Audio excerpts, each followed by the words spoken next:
Kansas's run game, and what are the logistics that go into stopping it this week? Just getting aligned to these guys, getting aligned and being able to execute our calls and be in a situational defense that we are. Just the different pictures that they're giving us, trying to create some consistency in the run looks and in their pass looks and the run action passes that they have.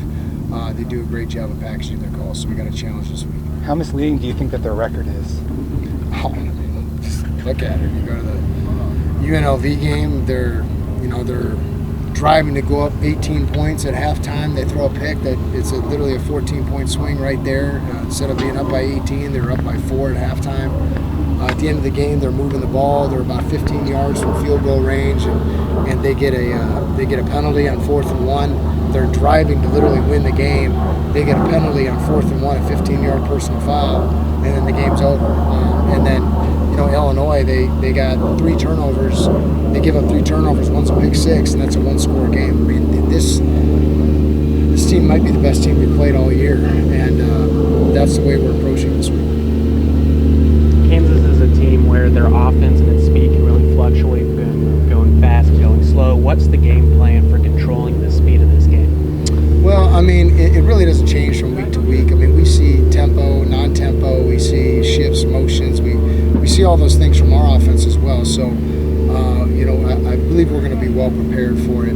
But at the same time, there's going to be things that we haven't practiced, so we just got to be able to trust in our rules and trust in the foundation that we've been building here in this first, year and a half since we've been here. So this is one of those games going to challenge us from an alignment standpoint and from the ability to execute our defense from situation to situation.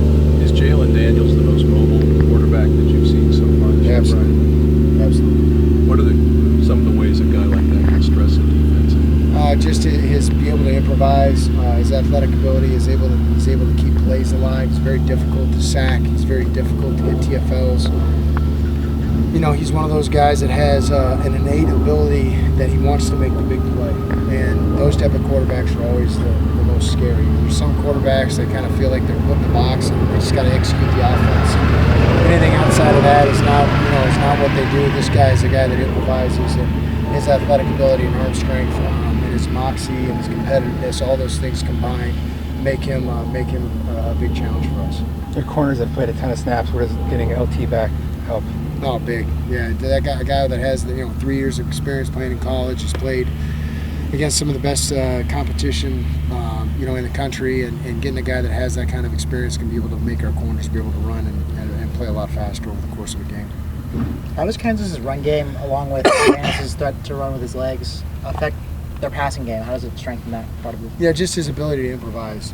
He's very creative.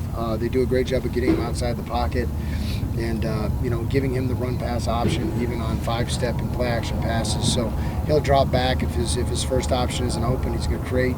That's why their pass drops are so deep, and he just does a great job with that. And then even when he does step up, you can't come out of coverage because you don't know what he's going to do. He may just throw it right at the line of scrimmage. So he presents a lot of challenges, and I always say as a coordinator, it's always more difficult to play against a mobile quarterback that can improvise than a guy that's just going to sit back there and deal it in the right spot every time. How does Devin Neal compare with some of the other backs you've seen, like specifically Taj Brooks a couple weeks ago? I think he's a little more I think he's more explosive than Taj. Taj is special because he was a very patient runner. This guy is more of a, hey, if he has a seam, he's going to blow it up, and he can be. I think he's a more explosive back than Taj, but Taj is obviously so consistent in what he does, and he's been consistent throughout his career. So I think they're very different type backs. They're built both very similar, big, stocky, physical backs, but Taj is more patient. This guy's more of a, hey, one cut, I'm going to blow it up and potentially create a big explosive play. Kansas has found a lot of success in the red zone this season. What are some of the pointers coming out of the bye in this week that you've been working on to get back there? Yeah, I mean, we're 1 or 2 plays away from being really good in the red zone. We've only had 13 red zone snaps all year, actually down below the 12-yard line. So, and unfortunately, we've given up 3 touchdowns out of those other snaps. So again, it's doing what we do, being consistent, and making sure we don't have any breakdowns, and making sure that we're able to play as fast as possible when we're down in that area.